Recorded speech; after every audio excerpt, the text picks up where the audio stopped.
우리가 예배할 때 주님은 임재하시고 넘치는 은혜를 부어주십니다. 그렇기 때문에 우리는 주님의 얼굴과 영광을 구하는 예배를 드려야 합니다. 여러분은 주님의 영광을 구하는 예배를 드리십니까? 주님의 임재를 구하는 예배를 드리십니까? 예배를 우리가 본다라는 말로 예전에는 많이 사용했었어요. 근데 예배는 보는 것이 아니라 예배는 드리는 것입니다. 또한 예배는 하는 것입니다. 예배는 동사입니다. 행위가 없는 예배, 믿음으로 드리면 되지 아닙니다. 행위가 빠진 예배, 삶의 변화가 없는 예배는 더 이상 살아있는 예배라고 할 수가 없습니다. 우리가 하나님께 예배할 때 주님께서는 임재하십니다. 그럴 때 우리는 주님의 얼굴을 보는 예배자가 되어야 합니다. 주님의 손에 무엇이 들려있는지를 보는 예배자가 아니라 주님의 얼굴을 구하는 예배자가 되어야 합니다. 야곱이 구했던 주님의 얼굴, 에스더와 젊은 바리와 그리고 예수님의 유일한 관심이었던 바로 그 주님 그 자체를 구하는 예배가 우리 가운데에 세워져야 합니다.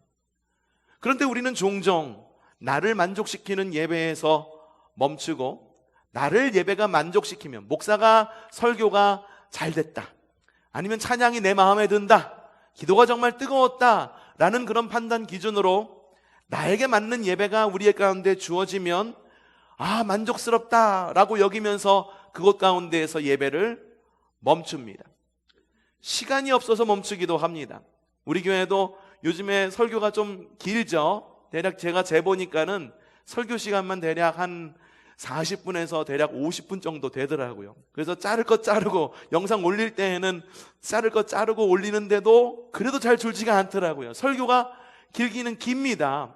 근데 이런 시간의 제약을 받고 내 만족 가운데에서만 예배하려고 하니까 자꾸 시계만 보게 되고, 정말로 주님께서 원하시는 예배가 무엇이고 정말로 그 예배를 통해서 내가 변하고자 하는 결단보다도 이 예배가 시간도 짧았고 내가 할 약속한 오후에, 예배 이후에 약속한 시간에 늦지 않게끔 갈 수 있고 이런 것들이 우리를 만족시키는, 예배가 은혜스럽냐 은혜스럽지 않느냐라고 하는 그런 기준이 되어버리고 만다라고 하는 거죠.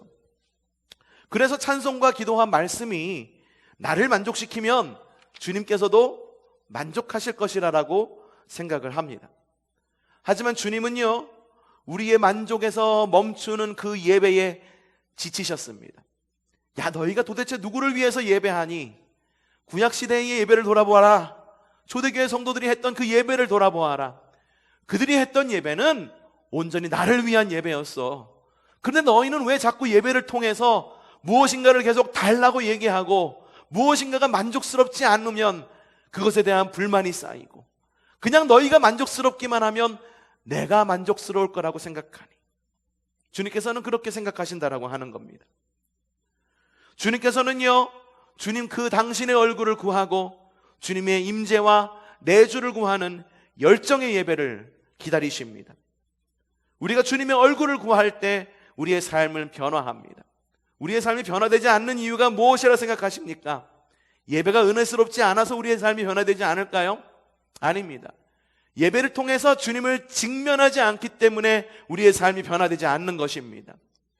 많은 사람들이 이야기합니다. 코로나 시대에 영상 예배하면 어떠냐라고 이야기를 합니다. 영상 예배 가운데에서도 주님은 임재하십니다. 지금 영상으로 예배드리는 그 모든 분들 가운데 주님의 임재하심이 있기를 바랍니다. 주님께서는 그 자리에 또 임재하십니다. 근데 그 자리를 임재하시는 주님을 우리가 느끼지 못하고, 그리고 우리가 만족스럽게 여기지 못하고 그 자리가 그냥 게으른 자리가 되는 이유가 뭐냐 하면, 예배를 보는 예배에서 끝나기 때문입니다.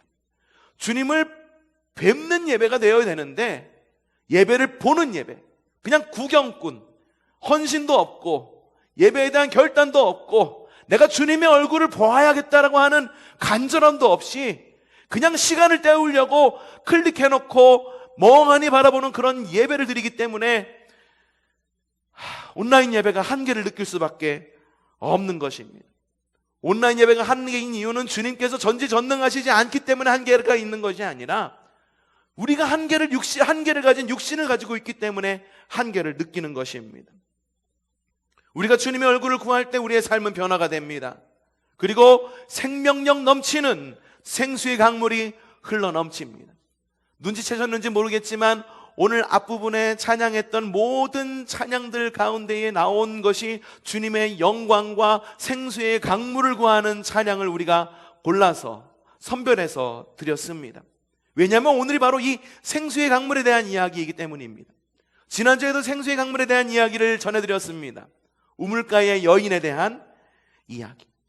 오늘은 에스겔서에 나온 그 생수의 강물의 이야기를 들으면서 우리 가운데에 진정한 주님의 얼굴을 바라보는 그런 결단이 있기를 바라고, 주님께서 우리 가운데 부어지는 생수의 강물로 인하여 우리의 삶이 생기가 넘치는 믿음의 삶이 되기를 바랍니다. 여러분, 이스라엘 백성은요, 주님의 경고에도 불구하고 주님 마음에 합한 성전과 하나님 나라를 세워가지 못했습니다. 왕을 달라고 해서 주님께서는 왕을 주셨어요. 더 이상 우리 이렇게 살 수 없다. 주위 환경을 봐. 왕들도 있고 철기문하고 엄청난 무기들도 도입하고 있고 우리도 이렇게 해야 된다.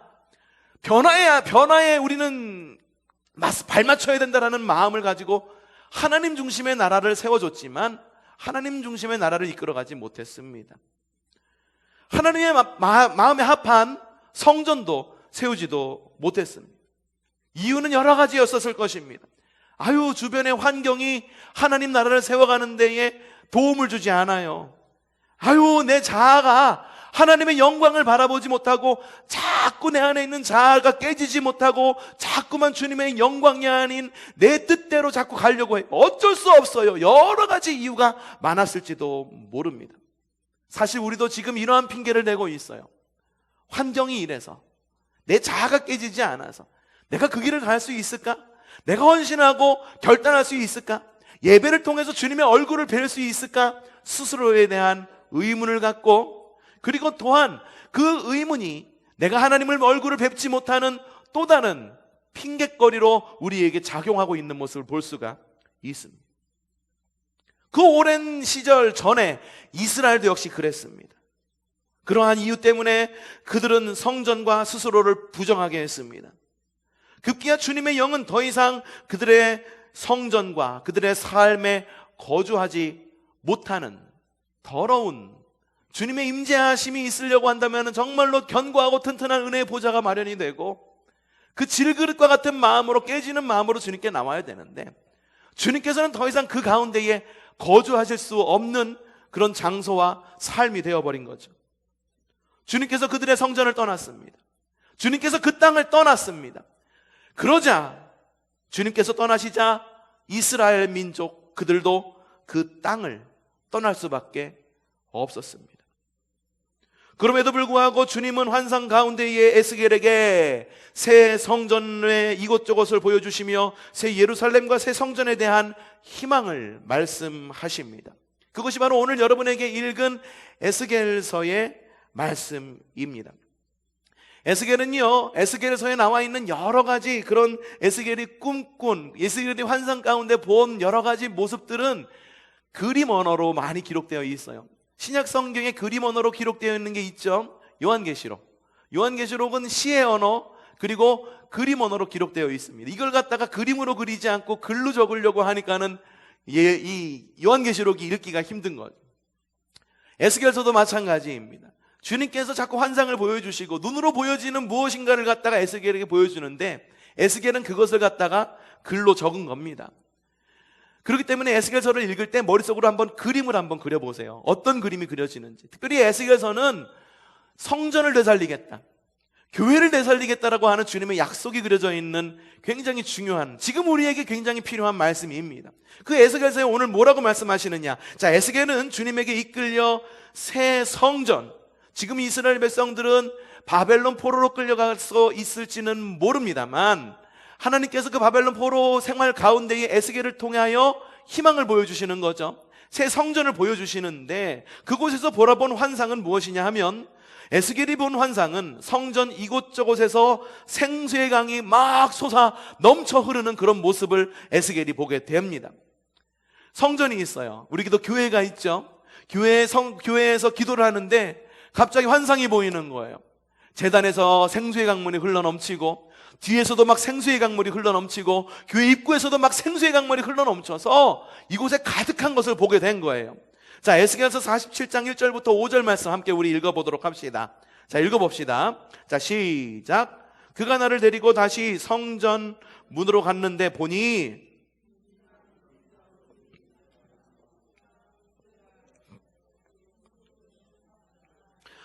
천자가 되는 곳에 이르러 나더러 물을 건너보라 하시기에 건너보니 물이 발목까지 올라왔다. 그가 또 재면서 가다가 나더러 물을 건너보라고 하기에 건너보니 물이 무릎까지 올라왔다. 그가 또 재면서 가다가 나더러 물을 건너보라 하기에 건너보니 물이 허리까지 올랐다. 그가 또 재면서 가다가 천자가 되는 곳에 이르렀는데 거기에서는 물이 내가 건널 수 없는 강이 되었다. 물이 불어서 헤엄을 걸어서 건널 수 있는 물이 아니었다. 성전에서 흐르는 생수의 강물이 어떻게 되었습니까? 물이 점점 차오릅니다. 물이 점점 차오르는데 처음에는 발목에 이릅니다. 그 다음에는 무릎에 이르고, 그 다음에는 허리에 차고, 그 다음에는 키를 훌쩍 넘는 물이 되어서 성전에서 가득 찬 그런 주님의 생수의 강물이 흘러차고 넘치는 그런 모습을 에스겔 선지자가 보게 됩니다. 여러분, 우리가 주님의 얼굴을 구할 때 주님은요, 생수의 강물을 우리에게 흘러차고 넘치도록 부어주십니다. 이 생수의 강물이 교회와 성도를 변화시키는 물입니다. 사실 이스라엘 백성들에게 물은요, 두려움의 대상이었었어요. 광야의 민족이었었습니다. 물이 부족한 민족이었었어요. 물이 흔치 않았기 때문에 물에 익숙하지 않았습니다. 광야의 민족이었기 때문에 우물을 파기도 했습니다. 자, 요셉이 빠졌던 웅덩이에 요셉이 빠졌다라고 그랬죠. 형들이 웅덩이에 빠뜨렸잖아요. 그 웅덩이가 이 물을 받기 위한 웅덩이였죠. 또한 지난주에 여러분 말씀을 드렸던 사마리아 여인이 주님을 기다렸던, 정확히는 주님께서 사마리아 여인을 기다렸죠. 주님께서 사마리아 여인을 기다렸던 그 우물의 이름이 바로 야곱의 우물이라고 말씀을 드렸습니다. 이것들이 뭐냐 하면 그들이 물이 필요한데 물이 없으니까 웅덩이를 파서 물을 잡고 만들고 보관하려고 하는 이스라엘 민족의 노력들이었어요. 하지만 이마저도 주님께서 이른 비와 늦은 비 그리고 헐몬산에 이슬이 없었다라고 한다면 무용지물이었었습니다. 주님께서 반드시 물을 내려 주어야만 그들은 물을 마실 수 있는 민족이었었어요. 그렇기 때문에 그들은 물을 두려워하기도 했지만 이 물을 뭐라고 표현했냐면 바로 하나님의 은혜로 표현되기도 했습니다. 그래서 성경에 보면은 하나님께서 이른 비와 늦은 비로 은혜를 내려주시고 라고 하는 구절을 발견할 수가 있습니다. 자, 여러분에게 이른 비와 늦은 비에 그런 은혜가 있기를 바랍니다. 주님께서 내려주시는 한량없는 그 은혜를 누리면서 생수의 강물 안에서 함께 뛰어노는 여러분들 되시기를 바랍니다. 자, 그럼 에스겔이 환상 가운데 본 이 물은 어떤 물이었을까요? 1번 두려운 물, 2번 은혜의 강물. 맞습니다. 바로 은혜의 강물이었었습니다. 그곳 가운데에서 흘러나오는 생수의 강물은 앞으로 그들에게 약속하신 새 예루살렘과 새 성전에 대한 희망을 말하는 것이었어요.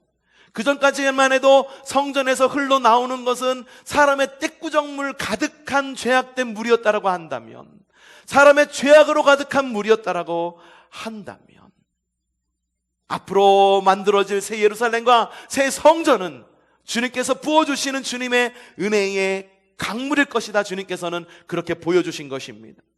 여러분, 생수의 강은 교회와 성도를 변화시키는 은혜의 강물입니다. 여러분, 우리가 주님의 얼굴을 구할 때 주님은 생수의 강물을 넘치도록 우리에게 부어주십니다. 또한 그 생수의 강물은 모든 환경을 변화시켜 주십니다. 저는요, 군생활을 요 근처에 있는 한 곳에서 군생활을 했습니다. 저기 철원에 있는 신술이라고 하는 곳에서 군생활을 했어요. 신술이라고 하는 곳에서 군생활을 했는데, 하필이면 제가 군생활을 하던 그때 그 전해에 그 부대가 수해를 입게 된 거예요. 그래서 자대 배치를 받아서 갔는데 매일 아침마다 일어나가지고 저녁 때까지 한 일이 뭘까요? 훈련받는 일이었을까요? 아니에요. 수해복구하는 일이었었어요. 맨날 이게 뭐죠? 구루마도 아니고, 구루마도 아니죠. 그냥 한 사람이 앞에서 들고 뒤에 사람이 뒤에서 드는 이걸 그냥 단가라고 그랬었었는데, 이거 일본 말일 거예요. 이걸 들고선 흙 나르고 세멘 나르고 돌 치우고, 이게 제가 하던 일이었었어요. 그러니까 수해복구가 일상이었다라고 하는 거예요. 그런데요, 수해복구가 너무너무 힘들고 너무너무 하기 싫었고, 얼마나 이 수해복구가 힘들었었냐 하면은, 그 당시만 하더라도 이 시멘트를 바르는데 시멘트 이 흙손이 부족해가지고 흙손을 갖고 일하는 사람은 좀 짬밥되는 좀 병장들이나 상병들. 근데 내가 갔는데 이등병이 뭘 이걸 갖다가 바를 수 있어? 흙손 어림도 없지. 그래가지고 옆에서 이 시멘트를 갖다가 이렇게 섞어주면은 손으로 퍼가지고, 뭐 장갑, 지금이야 목장갑 나눠주고 코팅되어 있는 목장갑 나눠준다라고 그러고, 이 목장갑이 지금 주한 미군한테는 굉장히 부러운 아이템이라고 합니다. 어디 훈련 나가고 작업할 때 목장갑 끼고 작업하면 우리도 좀 그거 좀 달라라고 그러면서 우리 군인들이 가지고 있는 그거 좀 달라고 그런 아이템이라고 그래. 근데 그때 그게 있었습니까? 시멘트 이긴 거 흙하고 모르타고 만들면 그걸 갖다가 손으로 해가지고선 손으로 그냥 구석구석 채워놓고 바르고 그러면서 수해복구 했었어요. 저녁만 되면은 손이 터가지고선 쩍쩍 갈라지는데, 야, 이걸 갖다가 그냥 크림을 발라야 되는데 크림도 없어가지고선 옆에 있는 사람들 거 바르고, 그리고 이게 손 등에 있는 좀 이렇게 좀 보습제를 발라야지 좀 이게 낫는데 안 되니까는 그 안티프라닌 발라가면서 그러면서 작업을 했었어요. 너무 이 수해복구 작업이 너무 힘들었었어요. 하기도 너무 싫었었어요. 그런데요, 이 수해로 인해 가지고선 수해복구 작업을 하다 보니까는 주변 환경이 완전히 달라지더라고 하는 거예요. 이 수해가 홍수가 나가지고 모든 것을 떠내려가게 하니까, 기존에 있었던 것들을 완전히 싹 쓸어가 버리니까는 막사도 새로워지고, 그리고 우리 자대의 중간을 흐르던 강이 있었었는데, 그 또랑이 있었었는데 그 또랑도 다 말끔하게, 그 전까지는 그냥 이렇게 돌다리로 굴러갖고선 이렇게 포상으로 갔었대요. 그런데 그 이유가 되니까 다리도 새로 놓고, 그러면서 환경이 완전히 변화되어서 살기 좋은 병영이 되더라고 하는 거죠. 여러분, 교회와 성도를 변화시키는 것은 설교가 여러분을 변화시킬까요? 뜨거운 찬양이 여러분을 변화시킬까요? 아니면은 뜨거운 기도가 여러분의 삶을 변화시킬까요? 여러분, 평생을 살면서, 평생 신앙생활 하면서 과연 몇 편의 설교를 들으셨습니까? 그리고 과연 얼마나 오랜 시간 동안 기도를 하셨습니까? 그리고 얼마나 많은 찬양을 듣고 배우고 하나님께 영광을 돌렸습니까? 그렇게 많은 설교를 듣고 찬양하고 기도에 그렇게 많은 시간을 쏟았다고 한다면, 여러분의 삶은 처음 여러분 신앙생활할 때보다 많이 변화되셨습니까? 이전보다 더 발전된, 더 업그레이드된 성도의 삶을 살아가고 있습니까? 여러분, 교회와 성도를 변화시키는 것은요, 말씀과 기도와 찬양, 물론 그것이 우리 예배 안에 필요하지만, 정말 우리를 변화시키는 예배의 필수 요소는 뭐냐 하면, 우리에게 필요한 요소가 아닌 주님의 필수 요소가 필요하다고 하는 거예요. 바로 주님께서 우리에게 오시며 주님을 바라보는 것, 거기서부터 변화가 일어나고, 우리가 주님을 바라보면서 하나님을 예배할 때 주님께서는 뜨거운 생수의 강물, 시원한 생수의 강물을 우리에게 부어주심으로 모든 것을 말끔하게 씻어가 버리고, 우리에게 새로운 환경과 새로운 마음으로 우리에게 새 부대, 그리고 새 배조각을 우리에게 주셔서 새 삶을 살아가는 믿음의 역사를, 변화를 우리에게 주신다라고 하는 것입니다. 우리에게 변화가 없는 것은 설교가 은혜롭지 못하기 때문에, 우리의 기도가 뜨겁지 않기 때문에, 우리의 찬양이 감동스럽지 않기 때문에 아닙니다. 우리의 삶에 변화가 없는 것은 우리가 예배를 통해서 주님의 얼굴을 보지 못하기 때문입니다. 주님의 얼굴을 보지 못하고 주님의 얼굴을 볼 때 주어지는 생수의 강물을 맛보지 못했기 때문입니다. 1907년 평양 대부흥운동이 일어났습니다. 한 목사님이 일어나서 이 설교를 합니다. 설교를 하는데 그 목사님이 도무지 그날따라 설교를 할 수가 없는 거예요. 마음 가운데 그동안의 성도들을 향한 미움과 그리고 성도들끼리 있는 다툼과 미움과 이런 것들 때문에 도무지 설교할 수 있는 마음이 안 드는. 그래서 그 목사님이 제일 먼저 한 게 뭐냐 하면은 회개의 간증을 합니다. 내가 성도들에게 이런 마음을 가지고 있었습니다. 내가 성도들을 무시했습니다. 성도들을 미워했습니다. 하나님 앞에서 늘 주님의 얼굴을 바라봐야 된다, 주님 안에서 사랑해야 된다라고 설교는 했지만 정작 나는 그렇게 살아가지 못했습니다. 펑펑 울면서 그 목사님의 회개로 말미암아 그곳부터 회개의 바람이 일어났는데, 어떤 성도가 일어나서 이야기합니다. 저는 이것을 잘못했어요. 이웃에게 돈을 빌린 다음에 돈을 갚지를 않고 껴먹으려고 그랬습니다. 미워했습니다. 저주했습니다. 내가 이것을 회개합니다. 한 사람이 일어나서 회개하자 또 다른 사람이 일어나서 회개하고, 그곳에 모인 모든 성도가 한 마음 한 뜻으로 회개함으로 주님께 나아갑니다. 그 가운데 뜨거운 예배가 있었기 때문에 그들의 삶이 변화된 건가요? 1907년 평양 대부흥의 운동이 그래서 유명한 겁니까? 아닙니다. 그곳 사람들 가운데 변화가 있었던 이유는 그곳에서 예배를 뜨겁게 드렸기 때문이 아니라 바로 그들이 주님의 얼굴을 바라보았고, 주님의 얼굴 앞에서 뜨겁게 회개하였고, 그리고 그들의 삶을 변화시키는 생수의 강물을 맛보고 생수의 강물로 인하여 그들의 삶이 변화될 것을 결단하였기 때문에, 그렇기 때문에 평양 대부흥 운동이 유명해진 거예요. 주님의 뜨거운 임재로 생수의 강물이 그들의 마음과 삶을 변화시켰기 때문에 평양 대부흥 운동이 우리가 본받을 만한 부흥 운동이 되었다라고 하는 겁니다. 여러분, 생수의 강물은 교회와 성도를 변화시킵니다. 변화시키는 단순한 리모델링이 아니에요. 모든 것을 완전히 다 쓸어갑니다. 그 강물이 내가 감당할 수 없는, 내 키를 넘는, 우리 교회의 탑 높이를 넘는 엄청난 강물의 흐름이기 때문에 모든 것을 쓸어가 버립니다. 그렇기 때문에 리모델링을 하는 것이 아니라 완전히 신축을 하시는 거예요. 주님께서 보여주신 새 예루살렘, 새 성전은 이전의 것을 새롭게 뭔가 조금 단장하고 아름답게 꾸민 그런 성전이 아니라 이전과는 완전히 다른 예루살렘, 이전과는 완전히 다른 성전이었다라고 하는 것이기 때문에, 여러분, 그러니 생수의 강물을 사모하는 여러분들 되시기를 바랍니다. 넘치는 생수의 강물로 인한 두려움은 떨쳐버리시기를 바랍니다. 주님께서 생수의 강물을 넘치도록 부어주십니다. 그 생수에 부어 넘치는 생수의 강물은요, 나의 통제력을 뛰어넘어요. 그래서 내가 간혹 두렵습니다. 내가 그것에 휩쓸려 떠내려가면 어떠나. 그러나 여러분 기억하십시오. 이 생수의 강물은 변화를 일으키는 강물입니다. 그 변화는 나를 해하는 변화가 아니라 무너진 성전을 세우고, 무너진 제단을 일으켜 세우고, 예배를 세우고, 우리를 변화시키고, 미움은 사랑으로 변하고, 분열은 평화를 이루는 그런 변화의 생수의 강물입니다. 긍정의 변화를 일으킵니다. 삶의 변화를 일으키고 살리는 변화를 일으킵니다. 그러니 여러분, 우리 교회가 변화되기를 원합니까? 그러면 넘치는 생수의 강물을 구하시는 여러분들 되시기를 바랍니다. 그걸 위해서 주님의 얼굴을 보는 여러분들 되시기를 바랍니다. 그런 교회를 위해 기도하는 여러분들 되시기를 바랍니다. 이제 주님은 에스겔은 성전 안이 아닌 성전 밖으로 주님은 이끄십니다. 에스겔서 47장 6절 후반절부터 10절까지 다시 한번 읽어보겠습니다. 자, 시작. 그가 나를 강가로 다시 올라오게 하였다.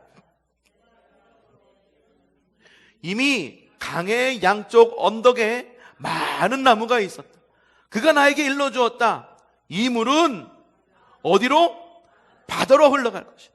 이 물이 바다로 흘러가면 무엇이?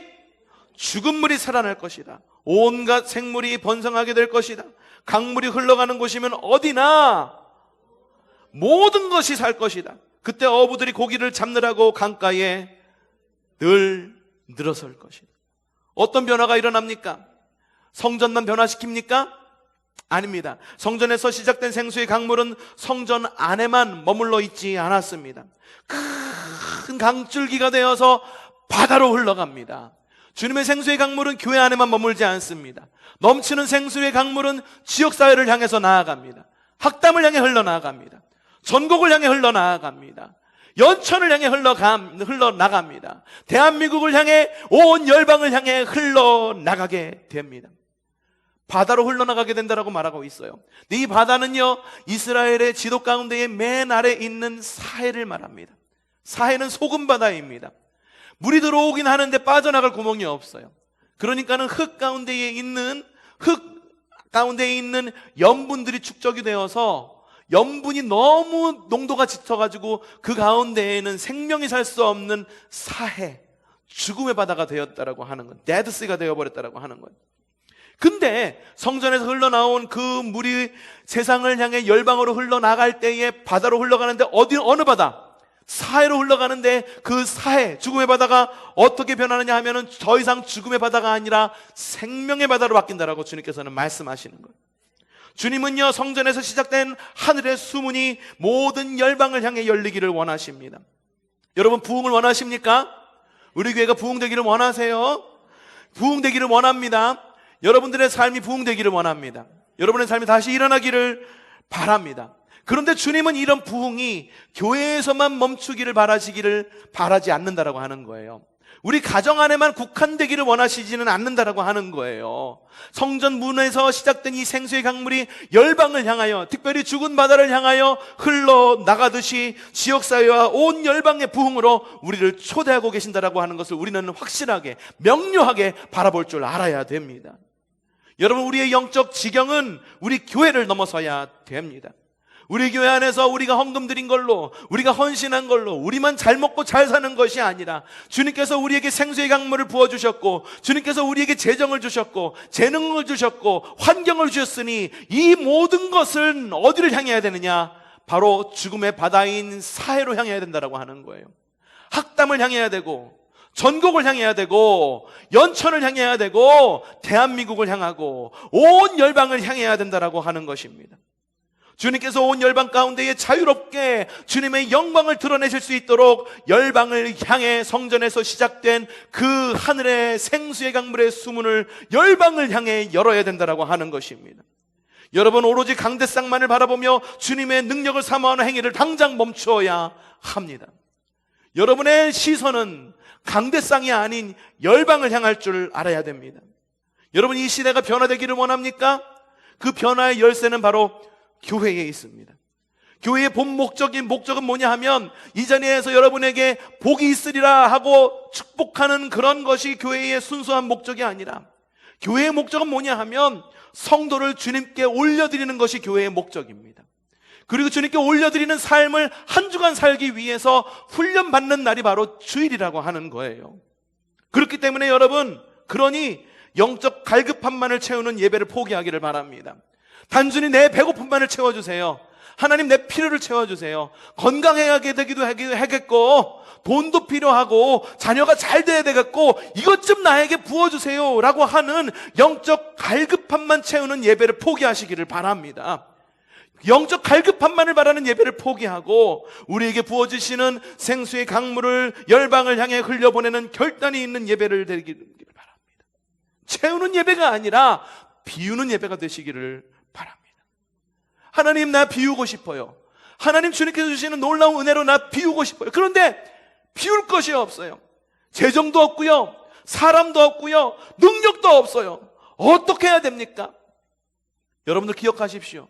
초대교회가 사람이 있었습니까? 재정이 있었습니까? 능력이 있었습니까?